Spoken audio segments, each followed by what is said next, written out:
I reckon every Power Platform or Dynamics 365 project you've ever worked on has been underestimated.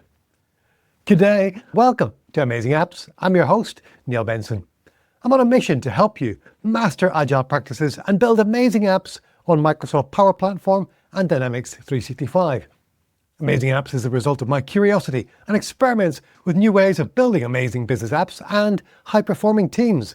It's full of advice from my guests and examples from some of my work over the last few years leading business applications teams and practices. If you enjoyed this episode, head on over to amazingapps.show for additional resources. You'll find more episodes of Amazing Apps, as well as videos, free workshops, ebooks, and my online training courses. Here's a sobering thought. Whether you're an internal developer working for a Microsoft customer or a consultant working for a Microsoft partner on behalf of a customer, every Power Platform or Dynamics 365 project you've ever worked on has been underestimated. And it's not because you or your team are inexperienced at estimating, although taking an estimating training course is a great idea.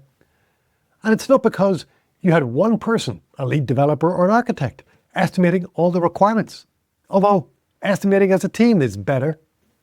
And it's not because you analysed everything in advance and published a requirement specification, although just-in-time analysis is better.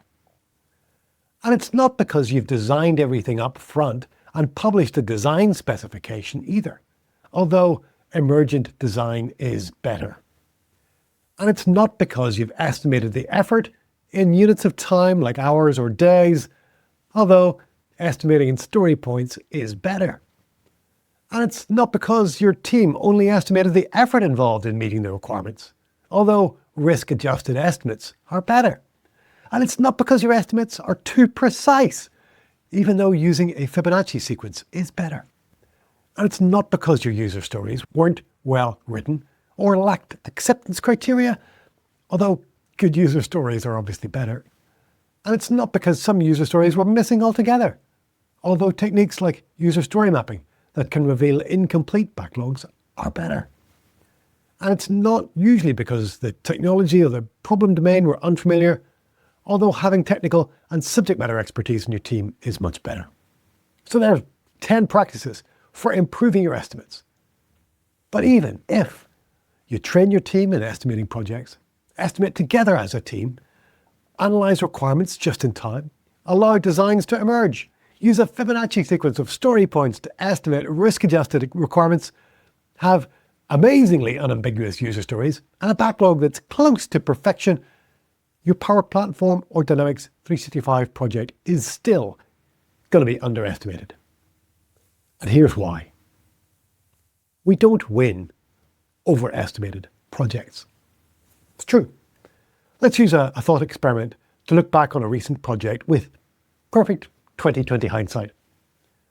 Your delivery team has just completed another major release of a mission-critical enterprise application and is starting to scale down and hand over the application to the business-as-usual support team.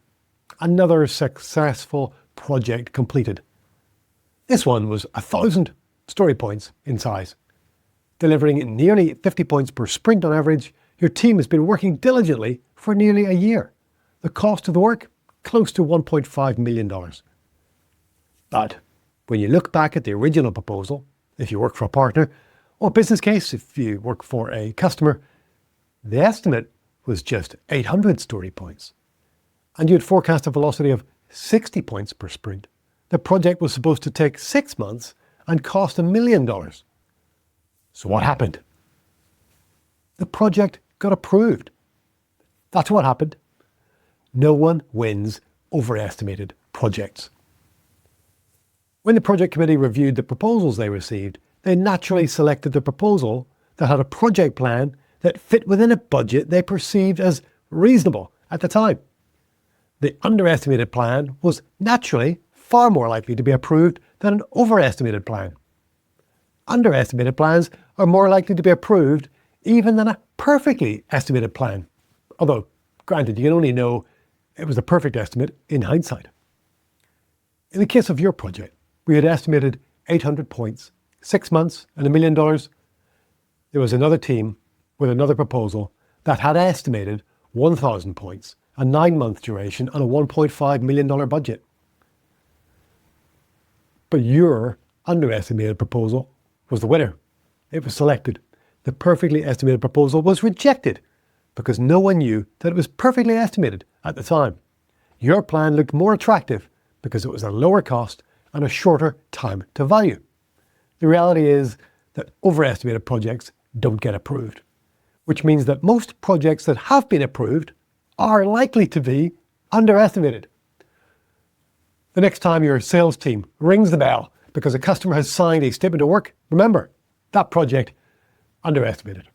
The project you're currently working on right now, probably underestimated.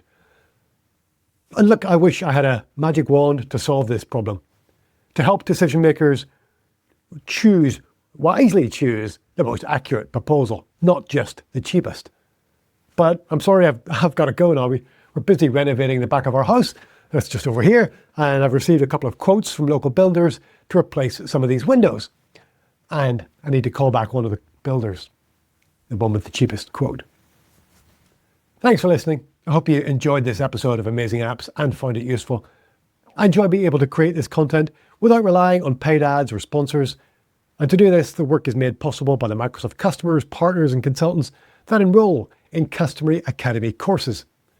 Our courses, some free and some paid, all help you master agile practices and apply them to your Power Platform and Dynamics 365 projects so that you can accelerate your career. Visit customery.com to find out more. Thanks to all our recent students for their support. Until next time, keep experimenting.